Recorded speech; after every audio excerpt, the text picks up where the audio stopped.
আমি আমার মেয়েটার জন্য আর্জি নিয়ে এসেছি রাজকন্যা। আমায় তুমি ফিরিয়ে দিও না। কি হয়েছে বলুন। আমি জানি আমার মেয়ের অন্যায়ের আর পাপের কোনো ক্ষমা হয় না, কিন্তু আমি তো বাবা। রাজা বিক্রমদেব আমার অবস্থাটা বুঝবেন। তোমার অনেক ক্ষতি সে করেছে, কিন্তু আমি আমার অসহায়তার জায়গা থেকে তোমাকে বলছি, নিজের সন্তানকে শত দোষেও ক্ষমা করতে হয়। বাবা মা ক্ষমা করে দেয়, এটাই কামনা করে যে সন্তান যেন ভালো হয়ে যাক। আমিও চাই আমার মেয়ে ভালো হয়ে যাক, সুবুদ্ধি ফিরে আসুক, আর আমার কাছে যেন সে ফিরে আসে। আমায় ক্ষমা করবেন, আমি আপনার এ কথা রাখতে পারবো না।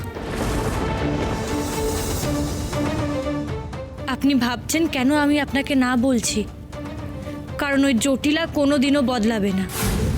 সে যদি আপনার কাছে ফিরেও আসে তাহলে আপনাকে আক্রমণ করতে চাইবে, এমনকি হত্যা পর্যন্ত করতে চাইবে পুরনো রাগবশত।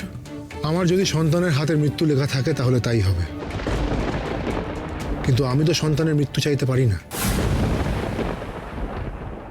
কোনো বাবা মাই চাইতে পারে না। মা রূপমতি, আমার আর রাজা বিকটের মধ্যে কখনোই মিত্রতা ছিল না, আমাদের মধ্যে চরম বিরোধ ছিল। কিন্তু একটা সময় পর আমরা একে অপরকে বুঝতে পেরেছিলাম। একে অপরের মত না মিললেও আমাদের পারস্পরিক সম্মান ছিল। শত্রুর সাথে শত্রুতা থাকলেও কোনো একজনকে কখনো বড় হতে হয়, না হলে যে শত্রুতা কখনো শেষ হয় না।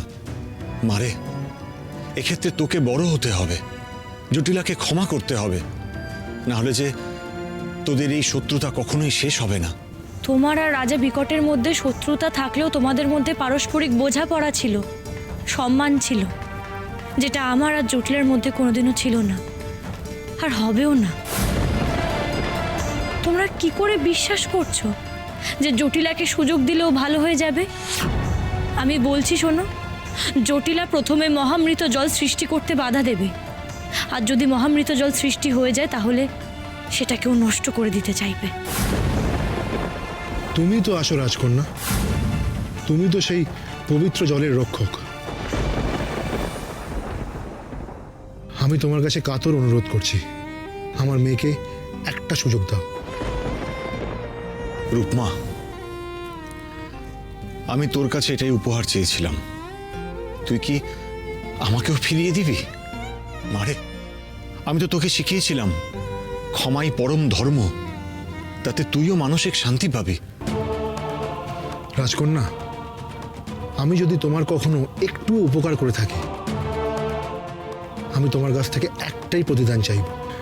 বিশ্বাস করো, আমি যদি আমার মেয়ের হাতে বিনাশ হই, তারপরেও আমি এটুকু জানব যে আমি আমার মেয়েকে সে সুযোগটা দিয়েছিলাম। বাবার জায়গা থেকে আমি ব্যর্থ হইনি। মা রূপমতি, জগৎ রক্ষার কথাই তুই যদি বলিস, আমি জানি তোর মধ্যে সেই ক্ষমতা রয়েছে জগৎ রক্ষা করার জটিলার হাত থেকে। অমৃত জল রক্ষা করার ক্ষমতাও তোর রয়েছে। তাই আমি তোকে বলছি যে তুই আর অমত করিস না মা। এই দুই বাবা তোর কাছে ভিক্ষে চাইছে।